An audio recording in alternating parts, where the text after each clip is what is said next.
Now, Stormwatch 12 weather with meteorologist Josh Culbreth. Welcome back to Newswatch 12. Midday and almost 4th of July, we're seeing clear skies across much of the Newswatch 12 viewing area, including in Grants Pass. And this view is coming courtesy of the Tap Rock Northwest Grill, already up to 77 degrees this midday. And most of us inland are either in the 70s or the 80s. And then along the coast, we are seeing temperatures in the mid 50s because of some marine layer influences. Here's your pool forecast for today for the Rogue Valley. We know that today is a big pool day, and just be sure that you are reapplying the sunscreen. Yes, the water will feel nice because, well, outside of the water, it's not going to feel too nice. But just be sure that you are reapplying the sunscreen because the UV index is very high for today. And high temperatures, obviously very high, will be about 15 degrees above average for this time of the year, and we still have the heat advisory that's in place.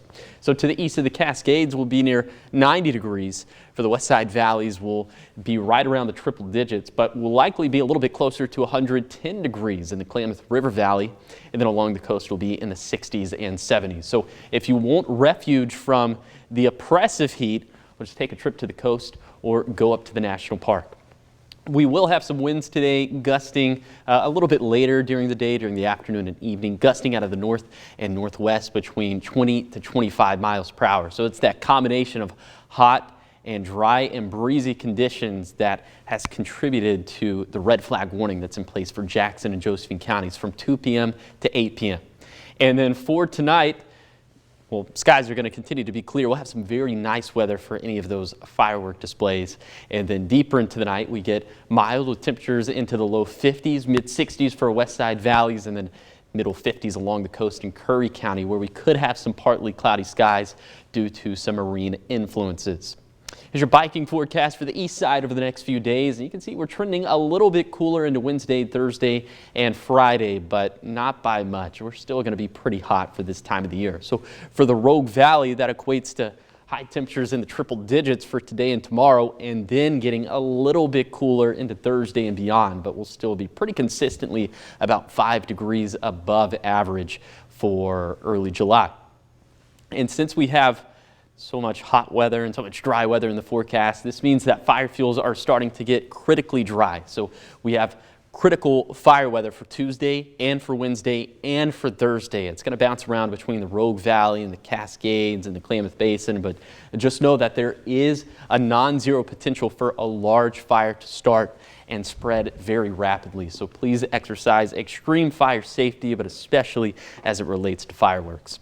Here's the 7-day forecast for the coast. We'll get the marine layer coming back into the picture for Wednesday and Thursday. So that means more clouds, and it means some cooler high temperatures.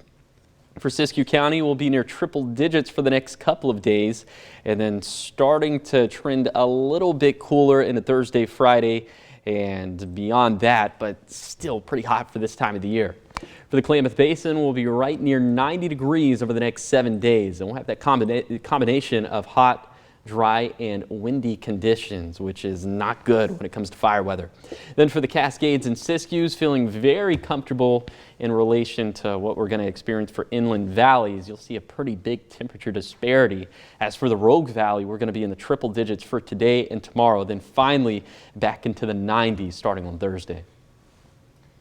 All right, thank you, Josh. It seems like we're still going to have to, we're still technically kind of in a heat wave because, I mean, 93 and 92, yes, it may be less than 100, but that's still very, very hot. Yeah, even the difference between like 96 and 102, I mean, on paper, the technical difference is 6 degrees, but if you stick your hand outside, it's just it's going to be hot. It's going to be spicy and spicy plus. Like, what's the difference at that point? You really can't tell. Yeah. Nope. All right, well, thank you, Josh. Of course.